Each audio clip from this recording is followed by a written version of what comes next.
After 10 years of being Judy's sidekick, she got bored and posted an ad on her social feed to transfer me. Great cook, on call 24/7. Highest bidder wins. The guy she likes immediately liked it. 10 minutes later, she deleted the post and casually put up a new one. Punishment for losing a game. Don't worry about it. But someone had already worried about it. Judy's best friend, who I knew suffered from an eating disorder, called me right away, offering an incredibly high price for me to be her personal chef. I even took the money. When Kathy Wilson's call came, I was in the middle of cooking and just answered it without thinking. Is this Mr. Boyd? This is Kathy Wilson. This is he. What can I do for you? I was a little confused. I had no idea why Kathy Wilson would be calling me. During freshman orientation at a university, we were all forced to live on campus. Kathy was Judy's roommate back then. After orientation, they both moved off campus, but they'd stayed on good terms. I didn't know her well. We'd only met a few times through Judy. The voice on the other end of the line said, I saw Judy's social media post. I remember you're a great cook. Would you consider coming to work for me? Kathy explained everything in just a few sentences, then asked, $5,000 a month, how does that sound? If that's not enough. Wait, I said, finally processing it. What post? I put the phone on speaker, switched apps, and pulled up Judy's social feed. She hadn't posted anything. Kathy paused, her cool, pleasant voice tinged with confusion. You didn't see it? A moment later, she sent me a screenshot of Judy's post. Judy had posted it 2 minutes ago and had intentionally hidden it from me. Transferring my gopher. Great cook, on call 24/7. Highest bidder wins. Under the likes, a familiar profile picture stood out. It was my roommate, Sean. The same Sean that Judy had announced she was going to win over. It felt like a piece of my heart had been ripped out. I just stood there, stunned. I need a chef. Kathy's cool, detached voice pulled me back to my senses. The price is negotiable. Okay. My voice trembled slightly as I responded. I clutched my phone and accepted. After hanging up, I looked at the table full of food I just made and suddenly felt ridiculous.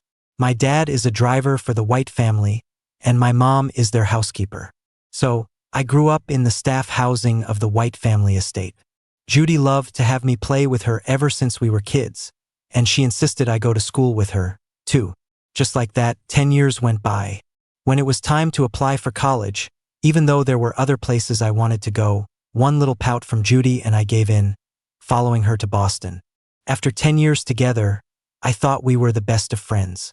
I had even secretly started developing other feelings for her. That was until college started and Judy met Sean. It was love at first sight for her. She came to me again and again, asking for help and advice on how to pursue him. My heart sank, but I calmly accepted it and agreed to help her win him over. Even if we couldn't be something more, our years of friendship had to be real. Until I saw that post. So, in Judy's eyes, I wasn't even a friend. I was just a gopher she could transfer at will. After we got to college, Judy became a picky eater. She couldn't stand the cafeteria food and wouldn't eat takeout, so I'd carve out time every day to come over and cook for her. When she skipped her fluff classes, I'd go for her and do her homework. If she needed someone to run errands or bring her a bottle of water, I handled it all. Thinking about it now, it's no wonder Judy thought I was a gopher she could just transfer. And I was the idiot who was naive enough to think that a rich girl like Judy would ever see me as a real friend. With a bitter smile, I took a picture of the meal I just prepared and sent it to Kathy. I just finished cooking. Do you want to eat now? I can bring it over. Kathy replied instantly, yes. Then she transferred me $200 and sent me her address. Once I got the money, my sadness eased, but a surge of anger took its place. Judy never paid me a dime, so what gave her the right to treat me like a servant? And what gave her the right to transfer me? Kathy was way more generous. Just as I was about to leave, Kathy sent me another screenshot of Judy's feed. Punishment for losing a game. Don't worry about it. Sorry, it looks like she was just joking. My mistake. Joking? My heart sank even further. Even if it was a joke, it meant that in Judy's mind, I was just someone she could casually joke about. I texted Kathy back. It's fine. Our deal still stands. Okay. Kathy sent me a waiting for you sticker. I stared at the animated puppy sticker in silence.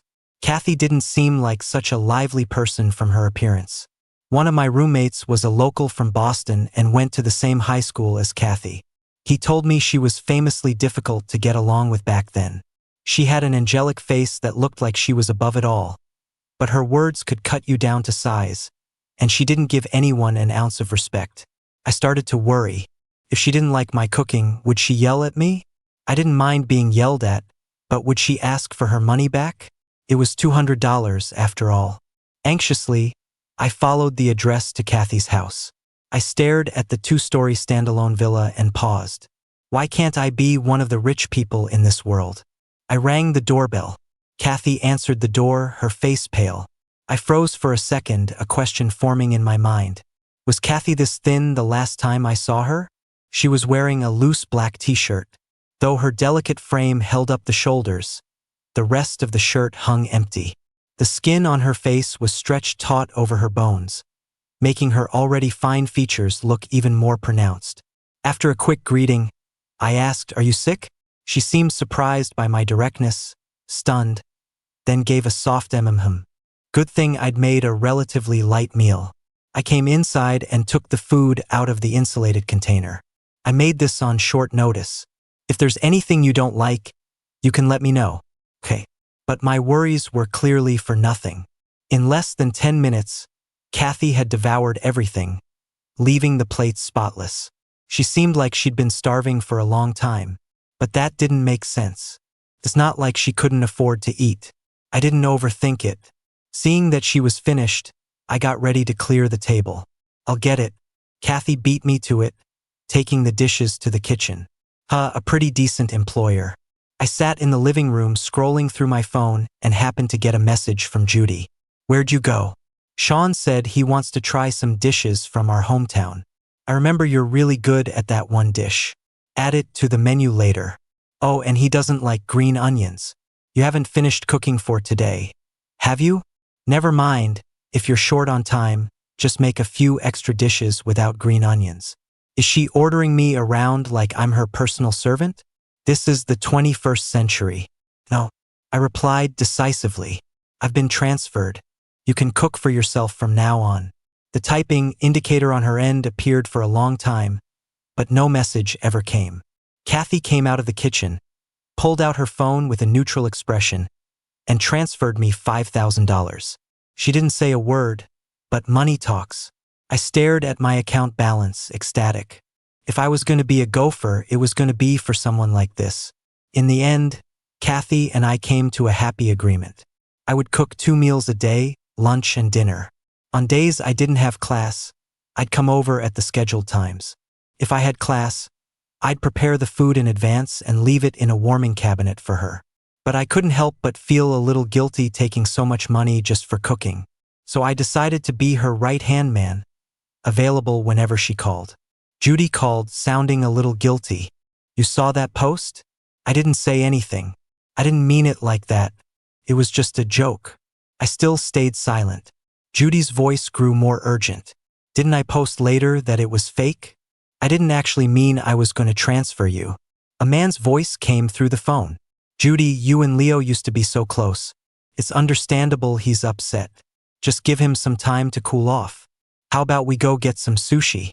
I know a really good place." It was Sean's voice. After hearing Sean, Judy seemed to make up her mind. "You need to think this through. I can't keep you by my side forever." Then she hung up. That was completely ridiculous. Keep me by her side? She's been watching too many historical dramas. Any lingering feelings I had for her vanished completely. I blocked her on everything. I'm not an idiot. After starting college, I realized I liked Judy, so I went along with whatever she wanted and helped her with everything. I even reined in my own feelings to help her chase after Sean. But Sean was always bothered by my presence around Judy. To put Sean at ease, Judy chose to draw a line between us this way. To make it clear that I was just a gopher she could transfer away at her whim. If that's how it was, then there was no point in me sticking around to be humiliated. I started splitting my time between campus and Kathy's house. Kathy's place was close to school, only a 20-minute walk. But, claiming she didn't want to waste my time, Kathy got me a scooter. It was a top-of-the-line new model from a famous brand. When the keys landed in my hand, I was moved beyond words. How could life be the same no matter who you're with? With Kathy, I had everything I could possibly need. With Judy, all I got was dragged through the mud. After that day, the atmosphere in my dorm room grew tense.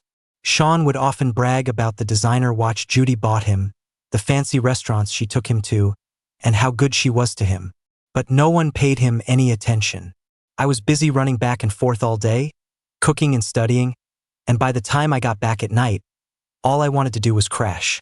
My other two roommates were either lost in games and live streams or had their heads buried in books. After a solid week of this, Sean couldn't take it anymore.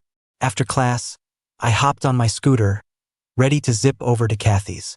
I twisted the throttle, but it didn't move. A force was pulling from behind.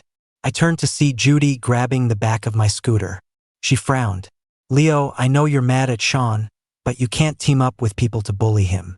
Bully him? We were both speaking English, but I couldn't understand a word she was saying. Did I hit him? Did I curse him out? Judy's face paled. "He said you and your roommates are ganging up to give him the silent treatment." I scoffed.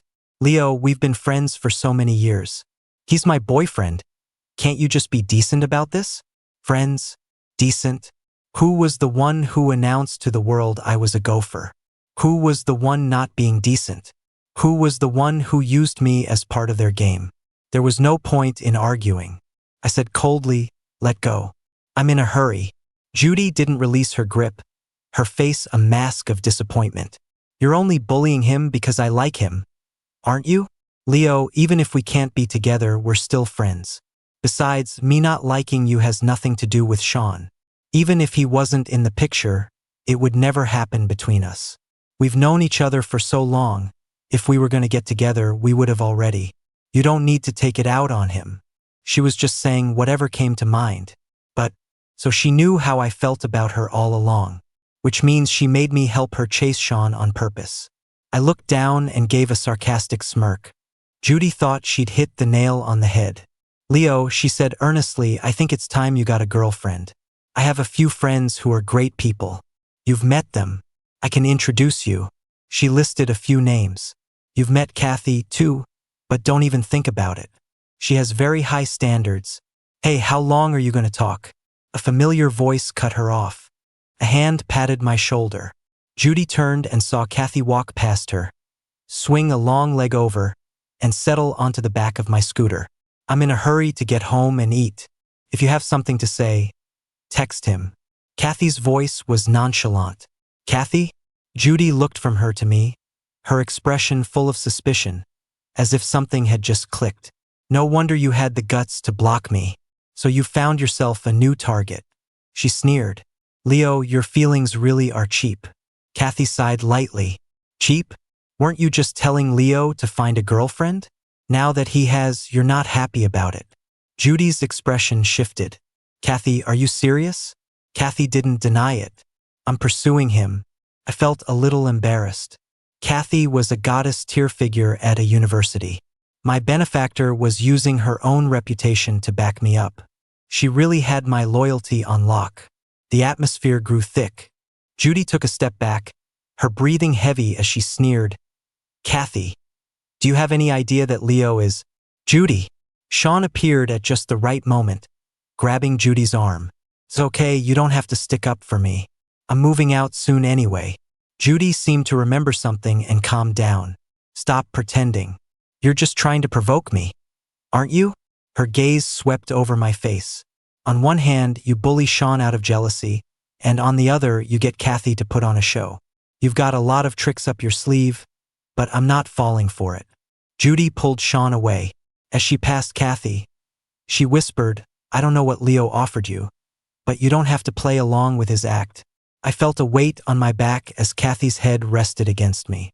Her hair was soft, but it still tickled, a tingling sensation spreading from the point of contact all the way up to the top of my head. I stiffened slightly. "Let's go." I'm hungry. Her usually cool voice was low and a bit breathy, almost sounding like she was whining. A jolt went through me, and I shook the strange thought from my head. Ignoring Judy's expression behind me, I twisted the throttle, and the scooter shot forward. When we got back, I felt a little guilty. I'm sorry. You and Judy's relationship is strained because of me. After all, they were good friends. I only knew Kathy because of Judy. I still remembered the first time I met her. It was at a party where they all got drunk, and Judy called me to come pick her up. When I got there, everyone else was wasted. Only Kathy was still sober. Kathy wasn't as thin back then. She was leaning against the sofa, half her face hidden in the shadows. A simple black dress outlined her graceful figure, and her profile was exquisite. She held a wine glass in her long, fair fingers. She asked in a low voice, "Here to pick up Judy?"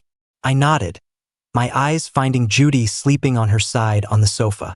Just as I was about to help her up, Kathy moved faster, supporting her. "Let's go." Her tone was flat. I felt a little awkward. "I can get her, you don't have to trouble yourself. It's fine." I was about to leave anyway. Kathy helped Judy into the elevator and down to the car waiting outside, then left. After that, whenever I went to find Judy, I would always see Kathy. They even took the same electives. When I attended Judy's electives for her, I would often see Kathy there. Sometimes she would even save me a seat. Kathy's voice pulled me back from my thoughts. She lowered her long lashes, her expression a little searching. "Is that the only thing you wanted to say to me?" I remembered how she'd stood up for me in front of Judy today, and how angry she'd made her. I had to show my appreciation. Maybe I asked tentatively, "Do you need help with your elective homework?" The professor for the elective I was taking for Judy had assigned 2 short essays. I'd written them ages ago. Now that Judy and I were on the outs, there was no need to give them to her. Kathy blinked, then looked down and smiled, a little helplessly. "Yes." The next second, my phone buzzed with a notification of a $500 transfer. I tried to suppress the upward curl of my lips. "You don't have to do that." "Take it," Kathy said, leaving no room for argument. So I reluctantly accepted. After that day, Judy sent me a text from an unknown number. "Let's see how long you can keep up this act. You'd better act the same way in front of your aunt and uncle." "Aunt and uncle?" I sneered. When Sean moved out, he specifically warned me not to bother Judy anymore. He also said that when he and Judy got married, he'd have my driver dad and housekeeper mom fired. It was clear what Judy had been telling him about me. I needed to get my family out of the White household, and sooner rather than later. I grew up in the countryside. Later, my parents brought me to the city to be Judy's playmate, and I lived in the staff quarters of the White family's home. Back then, Judy really did treat me like a friend. Her social circle was full of people just like her. When they found out about my family background, they couldn't help but make snide remarks. Judy always defended me, kicking anyone who laughed at me out of her circle. Eventually, no one said anything to my face anymore. But behind my back, plenty of people still called me Judy's little follower, saying my whole family was leeching off the Whites. I didn't care what other people thought, because I knew Judy and I were friends. But now Judy was just like them. When it was time to apply for college, I had originally planned to apply to a school in San Francisco. Judy's mother came to me, her smile warm. "Judy is going to a university in Boston, and I'm worried about her. You should apply to a university too. You two can look out for each other, and your parents will be more at ease. You've been inseparable for so many years. After graduation, you can come work at the White family company and help Judy." My parents depended on the Whites, so naturally, they wanted me to follow their arrangements. Most importantly, Judy wanted me to apply to the same school as her. Under the spell of my hidden feelings, I changed my applications. It wasn't until I got to a university that I realized things weren't so simple. Back in high school, Judy's mother had asked me to keep an eye on Judy to make sure she wasn't dating. Dating early wasn't a good thing, so after some thought, I agreed. And Judy never did cross any lines. But after she started college, her mother asked me to spy on her and report her every move. I didn't want to invade Judy's privacy, so I refused, using my busy school schedule as an excuse. Judy's mother didn't say anything to my face, But shortly after, an antique vase in the White household broke while my mom was cleaning. My family had to use most of our savings to pay for it, and my mom's salary was cut. That vase looked very familiar. When we were about 10, Judy and I snuck into the White family storage room. We accidentally broke a vase that looked exactly the same and quickly ran off. When I heard about the incident, I thought it was a coincidence. Until a while ago, my mom messaged me saying that money was tight at home, and if only she had been more careful and not knocked over that vase. Because it was one of a kind, and Mrs. White had been generous, they still had to pay nearly $15,000. One of a kind. That's when I realized it wasn't a coincidence, or an accident. Judy's mother had done it on purpose. As for why, I sneered and slammed the knife down, hacking off a piece of chicken thigh on the cutting board. What's wrong? Did someone make you angry? Kathy's voice came from behind me. I took a deep breath, calming myself. It's nothing. Kathy thought for a moment. Is it because finals are coming up? Too much pressure? You can focus on studying during finals week. You don't have to come over. Really? My eyes lit up, and I turned to look at her.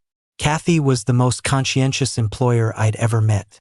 Compared to a slave driver, even a capitalist seemed humane. Kathy nodded and asked, "What are your plans for the summer?" Plans? I tilted my head. I'll probably find an internship in Boston. If I went back home, my mom would make me go help out at the White House again.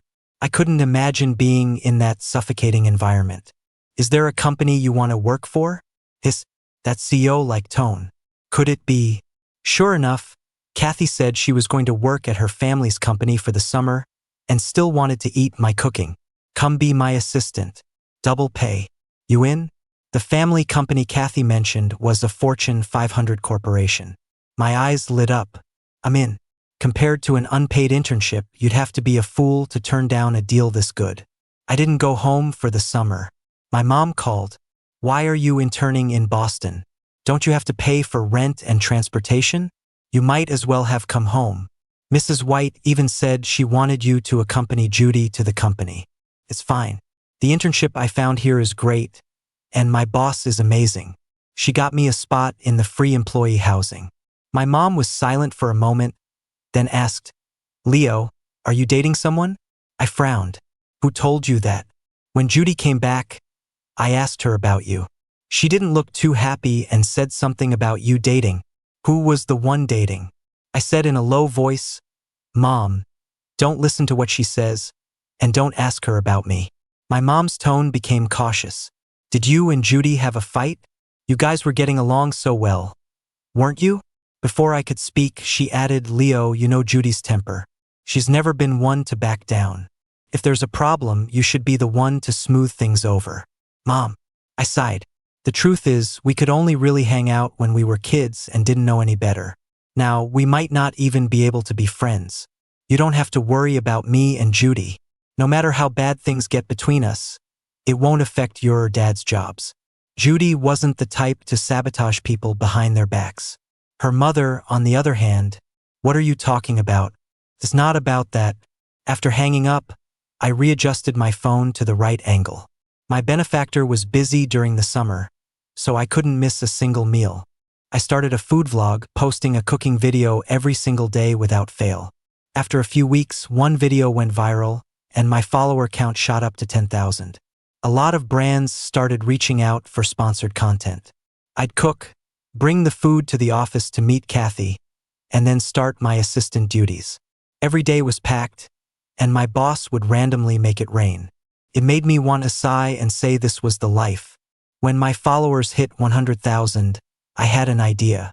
After asking Kathy's opinion, I edited her into a video. An anonymous version, of course.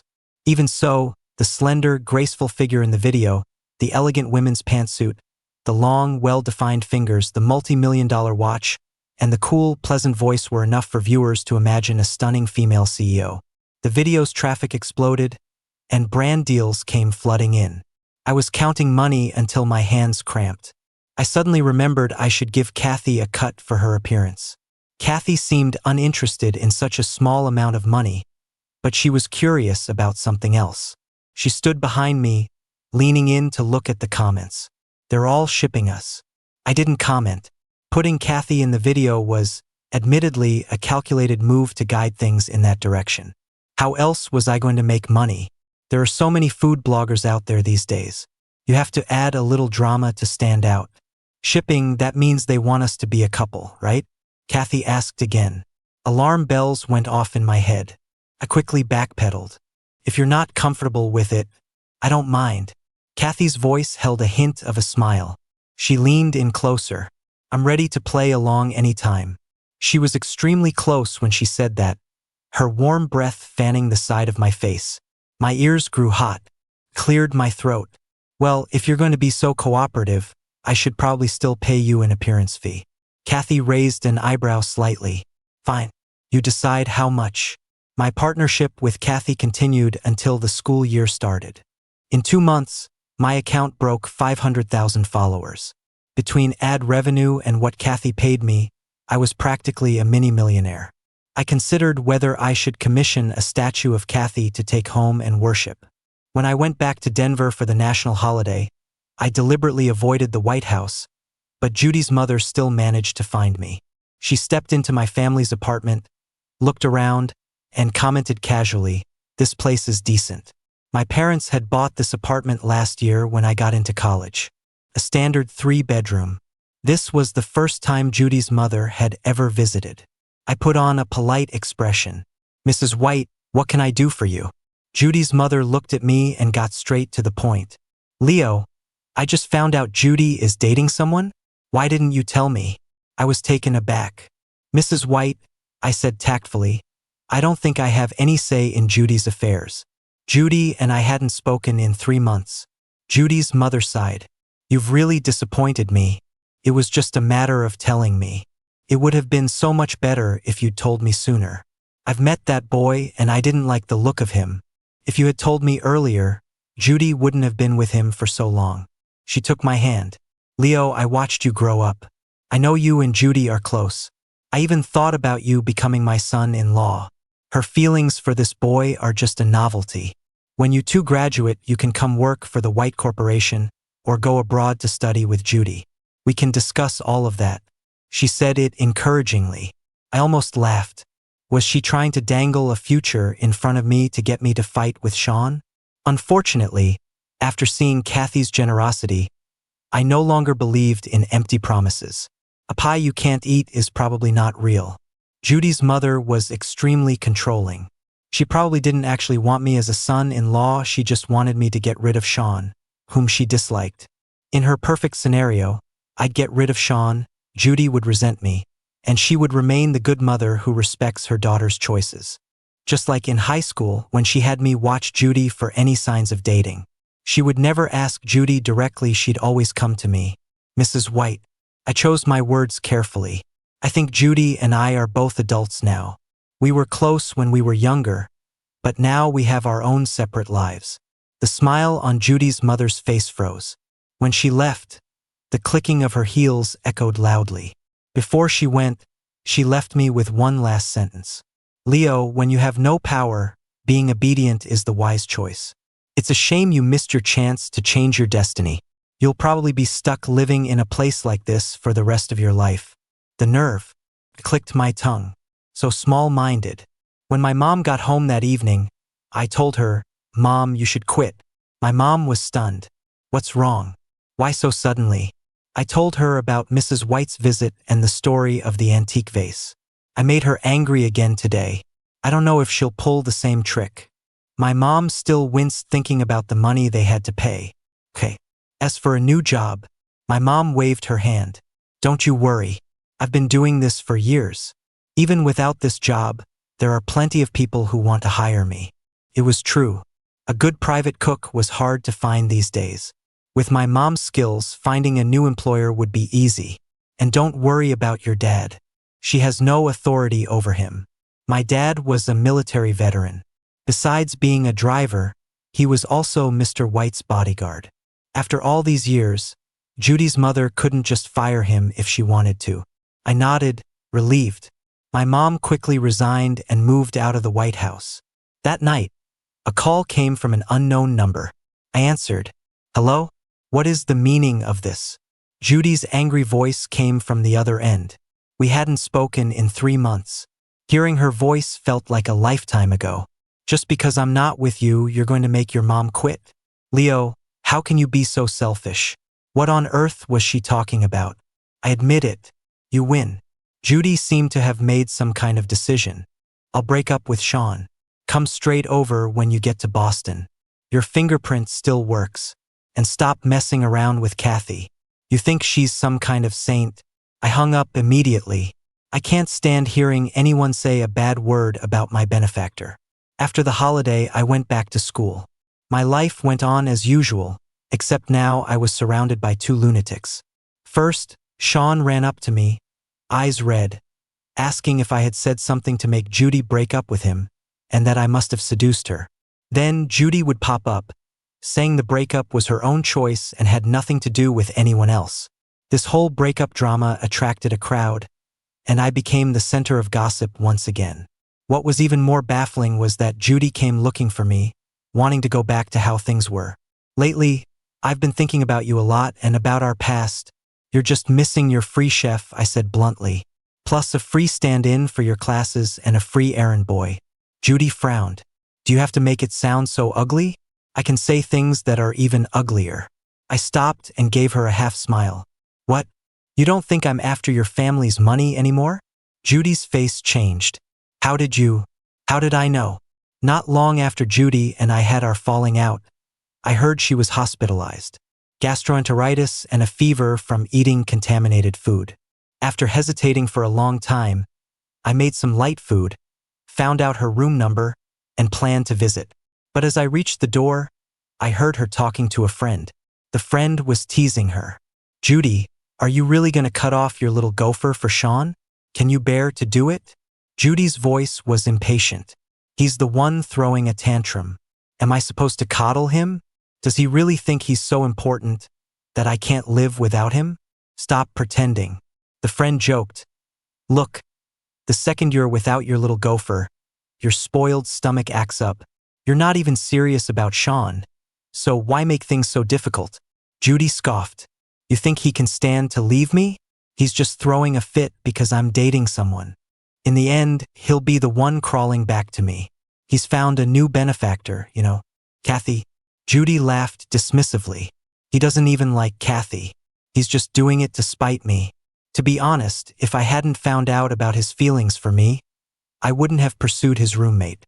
He likes me, but it's just for my family's money.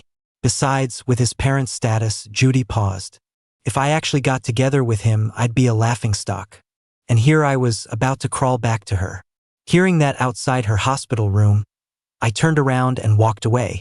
Now, standing in front of me, Judy's face turned deathly pale. Back then, you didn't want to go to a university with me. It was only after my mom promised you a future at White Corp that you agreed. I've thought it through now. Even if you only like me for my family's money, I can accept that. Leo, let's be together. We've known each other for so many years. No one knows each other better than we do. Tell your mom to come back. And stop putting on this act with Kathy to make me angry. She reached for my hand. I dodged it. What makes you so confident that I'm trying to make you angry? You want things to go back to the way they were, but I don't want to play along anymore. For the sake of our past friendship, let's not make this ugly for everyone. Clearly, Judy didn't listen to a word I said. She started waiting downstairs to bring me breakfast, sending cakes, flowers, and luxury gifts. On top of that, she started auditing my classes, attracting a swarm of gossip-hungry eyes. I was beyond annoyed. After this harassment continued for a while, I had no choice but to treat her like she was invisible. Until one day after class, I got a call from Judy and Kathy's former roommate. Leo, you have to get over here. Quick. Judy and Kathy are fighting. Fighting? I rushed over. According to their ex-roommate, everyone had been drinking at her birthday party. Judy and Kathy said something to each other, and a fight broke out. In the private room, foamy broken bottles littered the floor. The lights were on full blast, and the background music was off. It looked like the fight was over. As soon as I walked in, Judy, who had a cut on her lip, looked up at me, her eyes lighting up. Leo, you're here to... Ich glänzte her. She was fine. No serious injuries, and she could still talk. I scanned the room and finally found Kathy in a dim corner. She was leaning against the sofa with her hand on her forehead, her eyes slightly closed. I hurried over and took a closer look. Damn it! Why does Judy always go for the face? Seeing the fresh scratches on Kathy's face, I cursed under my breath. Kathy? I called her name softly a couple of times. Kathy slowly opened her eyes, her gaze hazy. I asked tentatively, "Are you sober? Can I take you home?" I held out my hand to her. The person who called me was confused. "Leo, aren't you here to get Judy?" The words had barely left her mouth when another beer bottle smashed onto the floor behind us. I didn't need to turn around to know Judy was having another meltdown. Kathy took my hand to stand up, but her foot slipped, and she stumbled, leaning her entire body against me. I instinctively caught her, her slender frame falling into my arms. A pleasant, cool fragrance mixed with the smell of alcohol filled my senses. Her body heat transferred to me, and I felt dizzy, as if I'd been drinking too. My throat felt like it had been scratched by something, leaving my mouth dry. I struggled to compose myself and turned to the person who'd called me. "I'm taking Kathy with me, then." She scratched her head. "Okay. As long as those two weren't in the same room trying to kill each other." Before we left, Judy grabbed my sleeve. She lifted her red eyes, her expression dark. "Leo, are you really just going to leave me? Are we not even friends anymore?" I was about to open my mouth when the arm around my waist tightened. I'm dizzy. Kathy grumbled, burying her face in the crook of my neck. "What are you pretending for?" Judy pointed to the cut on her face, her expression venomous. "Leo, you didn't see how hard she hit me. I get it now. I get it all. I blocked you from that post, so how could you have seen it? It was all her. She's the snake who ratted me out. Otherwise we wouldn't be like this." She sounded drunk and delirious, muttering to herself. I treated her like my best friend, and she stabbed me in the back, trying to break us up. We grew up together. What is she? As she spoke, Judy lunged for Kathy again, ready to fight. The people around her quickly held her back. I quickly helped Kathy leave. Judy called after me. "Leo, you're really choosing her over me?" Her voice was low. "You're going to regret this." After bringing Kathy back, I took out the first aid kit. Under the light, the scratches on Kathy's face looked even more startling. I dabbed some ointment on a cotton swab and gently applied it. Kathy lay on the sofa, her eyes half closed, her brows slightly furrowed. "Does it hurt?" I eased up on the pressure. "I'll be gentler." As I was applying the ointment, I suddenly felt an intense gaze. I looked up and met Kathy's focused stare. I felt a pang of guilt. "I'm so sorry. You got dragged into my drama with Judy again. And you got hurt because of it." She didn't answer directly. Instead, she sat up and slowly leaned in. I leaned back slightly, asking uncomfortably, "What's wrong?" I wasn't just getting hurt. Those captivating phoenix eyes were fixed on me. "She's in worse shape than I am." Took me a second to understand. Was she trying to say that she wasn't the only one getting hit, and that Judy was hurt worse? Seeing this normally cool and composed beauty seriously correcting me on this point, I didn't know whether to laugh or cry. She's actually proud of it. I found it a little funny. Judy's not all there. Why bother arguing with her? Kathy leaned in closer, her eyes narrowing. "Are you defending her? What kind of reading comprehension was that?" "I'm saying you didn't need to fight her and get yourself hurt like this." As I spoke, I subconsciously reached out and touched her face. After I did it, I realized what I'd done and awkwardly pulled my hand back. "Are you worried about me?" Kathy moved closer again, our noses almost touching. Her eyes were so intense they made me feel hot all over. I couldn't sit still. I mumbled a reply and tried to escape with an excuse. "I'll go get you a glass of water." Before I could stand up, she grabbed my wrist. I was caught off guard and fell toward her. She lay back on the sofa, and I ended up hovering over her, the space between us almost non-existent. My face instantly turned beet red. Kathy was getting closer and closer. I swallowed hard, struggling to control myself. Kathy looked absolutely delicious right now, but she wasn't sober. If I lost control and did something to my benefactor, would I live to see another day? Kathy! I called out her name urgently and pushed myself off the sofa to stand up. Kathy looked stunned, her unfocused gaze sharpening. I'll go get you a glass of water. I blurted it out and fled. I composed myself in the kitchen. When I came back with a glass of water, the living room was empty. My phone dinged. A message from Kathy. I'm tired. You should go home and get some rest too. The atmosphere between Kathy and me suddenly became strange. We were still eating together and filming videos as usual, but something just felt different. I posted the newly edited video, and even the fans had questions. Why does the CEO's voice sound a little down? Has she been too busy lately? That's it. It was her mood. Felt like she was a little unhappy. But why? A few days later, Kathy sent me a message. Something's come up recently. You don't have to come over for a while. Take a good break. Then she sent me a red envelope full of cash. I typed and deleted my reply over and over. I wanted to ask her what was wrong, but I didn't feel like it was my place. In the end, I gave up. I soon found out the real reason. I was in class when several news alerts popped up on my phone. Apex Biosystems CEO announces divorce. Exec mistress and illegitimate son suspected to be moving in. Mysterious heiress's status at risk. $300 billion fortune in dispute. I was shocked. Apex Biosystems? Isn't that Kathy's family company? So that's what happened. No wonder she was in a bad mood. All morning, news and rumors circulated on social media. Things like the heiress's mother left with nothing. The heiress was out of favor with her grandfather and had her credit cards cut off. She was deep in debt from frequenting high-end places, and she was kicked out of the family. A whole mess of gossip. Kathy didn't reply to my messages. She probably hadn't seen them. The second class was over. I bolted for Kathy's place. But an old, white-haired butler answered the door. He adjusted his glasses and asked me what I wanted. My eyes widened in shock. She even sold the house? Had Kathy really become a fallen heiress? Would she be homeless? Or would someone try to harm her? My mind raced, images from TV dramas flashing through my head. The next thing I knew, I was checking my bank account balance. Gritting my teeth, I transferred a six-figure sum to Kathy. Don't worry about it. Use this for emergencies. I'd earned a decent amount as a content creator over the past few months, so I had the cash.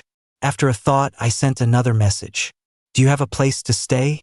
If not, you can rent an apartment. I sent her some rent money, too. Kathy still didn't reply. Could her phone have been cut off, too? I worried all day until evening, when Kathy finally messaged me. Just 2 words. Come downstairs. When I saw Kathy downstairs, she looked no different than usual. I ran over, looking her up and down. Are you okay? She seemed fine. Why did you send me money? Kathy suddenly asked, her expression complicated as she stared at me. I saw the news. I mumbled, I thought you were in trouble. You can use it for now. If I'm in trouble, you'll give me money? Kathy looked down and chuckled. What are we to each other? For you to be so good to me. Far friends. Are you this good to all your friends? I thought about it and nodded slowly. I guess so. Back when Judy and I were friends, no one ever said I wasn't good to her. But if I had to give the old Judy that much money, I would have hesitated. Maybe because Kathy has helped me so much, she carries more weight. But I don't want to be friends with you. As Kathy's words fell, I froze. It made sense, really. My relationship with Kathy was transactional. Why would I ever think she'd see me as a friend? Even thinking that, my heart ached. I lowered my eyes and mumbled a quiet "oh." Kathy seemed to sigh softly and moved closer. Leo, can't you tell? I like you. I froze, then suddenly realized what she was saying and shot my head up in shock. What did Kathy say? She likes me? All the moments from the past flooded my mind. The subtle physical contact, the intimate words, the incredible generosity, it all seemed to point to this. But Kathy likes me? How is that possible? I thought for a moment and asked cautiously, are you just saying this because you're broke and still want me to cook for you? Kathy looked at me, and it seemed like she was so angry she had to laugh. I have money. That messy business doesn't affect me. She asked, why do you think I wouldn't like you? Because I know my place. All those years at the White House taught me one thing. Some gaps can't be bridged by feelings alone. When there's a material imbalance, you're automatically in the weaker position in a relationship. I don't want that. Even if Kathy isn't like Judy, even if she's a wonderful person. What if one day, she suddenly changes and starts to look down on everything about me? After a long hesitation, I said, we're too different. How are we different? Kathy retorted, aren't you making plenty of money on your own now? If we have to talk about differences, you're a self-made, hardworking person, while I'm just an unremarkable rich kid who can't do anything practical and even needs you to do my homework.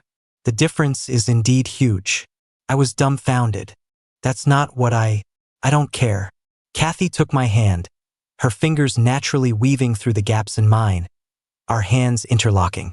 She looked at me seriously. Leo, be my boyfriend. After thinking for a long moment, I nodded.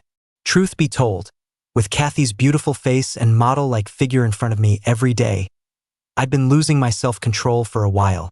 The second I nodded, her fingers tightened, and a simple, elegant ring was slipped onto my middle finger. The size and fit were perfect. When did you get this? Kathy gently kissed my finger. When I opened my phone and saw your transfer, I knew you liked me, so I had it prepared. As for the size, she chuckled. I've been planning this for a long time. I secretly measured it. After Kathy and I got together, she became much clingier. Kisses when we met, kisses when we parted, and video calls every night before bed without fail.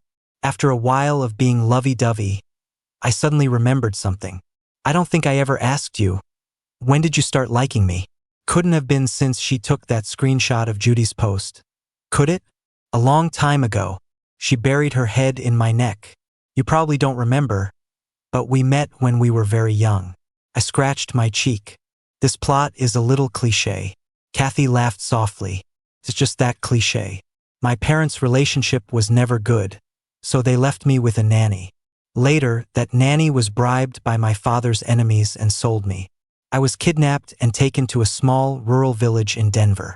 I kept trying to run away, but I was always caught and starved for days. But I kept running. The fifth time I escaped, I ran into a boy. He took me home, gave me food, and had someone call the police. I blinked, studying her face.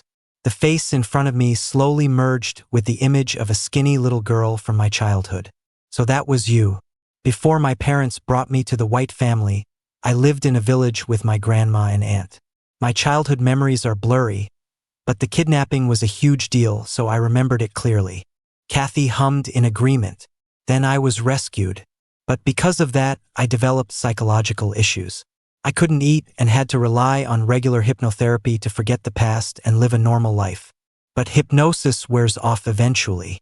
6 months ago, I suddenly remembered everything, and the therapy stopped working. So when you saw me that time, I hadn't eaten in a while and was surviving on glucose drips. No wonder she was so thin back then. I stroked her cheek, my heart aching. But luckily, I could eat the food you gave me, just like when we were kids. So now, I'm in treatment. Kathy played with a lock of my hair. The day you thought I was a fallen heiress, I was actually at my therapist's office. I wasn't ignoring your messages on purpose. And the house was just being cleaned by the butler. My heart ached for her. I held her face and kissed her cheeks. I'll go with you from now on. You'll get better. And even if you don't, I'll feed you until you're happy and plump. Kathy tilted her head, bringing her lips to mine. Kiss me here.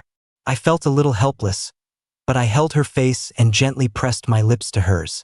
She pressed back without hesitation, sucking and licking gently. When we parted, she was breathing heavily. When are you taking me to meet your parents? Are you in such a hurry? She leaned in and bit my lower lip, her tone full of complaint. That other person has met them countless times. That other person was Judy. Ever since her fight with Kathy, she seemed to have been hit hard and hadn't come looking for me again. I was happy for the peace and quiet. But Kathy was always very sensitive about Judy, bringing up the past from time to bicker with her imaginary rival. Okay, how about I take you home for the new year? Kathy thought for a moment and gave a haughty nod. Fine. Kathy's extra chapter. Good news. I remembered him. I found him. Bad news. He likes someone else. And she was my roommate. Not as pretty as me. I don't know what he sees in her. She always has this sour look on her face, and her attitude sucks. Fine, I'll just be her friend. He made a cake and brought it over, and Judy didn't even take a bite? I'm so mad. I'll eat it all. It's all mine. What gives her the right to make Leo cook for her? What gives her the right to make him go to class and do her homework for her? What gives her the right? Good thing I chose the same electives as her. At least I can see him every week. Judy likes his roommate? She has no taste. But this is great news. Gopher? Transfer? I really want to challenge her to a duel. But it looks like my chance has come. Oh my God, his cooking is so good. I was telling the truth. I am pursuing him, but he seems to think I'm just helping him put on a show. Haha, my life is so hard. Yes, he's working with me. I can see him every day. So motivated. He started a social media account, and so many people are shipping us. I have to give it my all. I'll do whatever he asks. I'm so mad. That which Judy actually had the nerve to warn me that they grew up together and that Leo only likes her. I really want to punch her.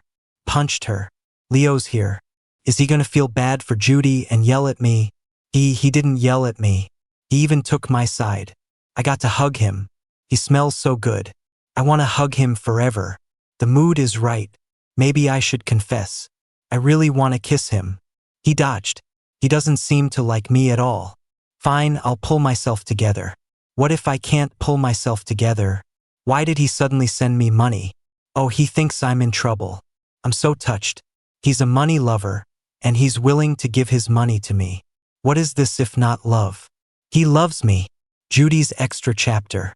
Judy was always waiting for Leo to regret his decision. In her eyes, for a family like theirs, Kathy would quickly get tired of Leo. When that happened, if Leo wanted to come back to her, it wouldn't be so easy. But she waited and waited, and all she got was news of Leo taking Kathy to meet his parents. She got news of Leo and Kathy making their relationship public on their social media account. She got news of Kathy proposing to Leo after graduation. She tried to act carefree. Before graduating college, she went through several boyfriends. But she still thought about Leo, about how good he used to be to her. Why was she so dramatic back then? She laughed at herself. Leo grew up with her. He should have always been with her. But because of societal pressures and her own prejudice, she lost him. When she and Leo got into the same university, she was actually very happy. But her friends laughed at her. No way, Miss White. Are you really going to go from school uniforms to a wedding dress with your driver's son? That's a bit embarrassing. Don't invite me to the wedding. Seriously, don't be fooled by how good Leo is to you now. A guy with his background, when he meets a rich girl like you, he's gonna latch on for dear life. He just sees you as naive and easy to trick. Her mother also lectured her. I know you and Leo are close, but you can't let him get too big for his britches. He wasn't planning on applying to a university with you. It was only after I promised him a job at our company that he agreed. He's taking advantage of the fact that you can't live without him. Over time, every act of kindness from Leo after he started college seemed to have a strong ulterior motive in her eyes. It made her constantly second-guess him, and she grew so annoyed she just wanted to get rid of him. Even later, when she had a change of heart and wanted to win him back, she still believed that Leo's feelings for her weren't pure. One night, while studying abroad, Judy had a sudden realization. Leo had never once asked her for anything. Not once. But it was already too late. An ocean away, he had already found his happiness. He no longer needed her belated understanding.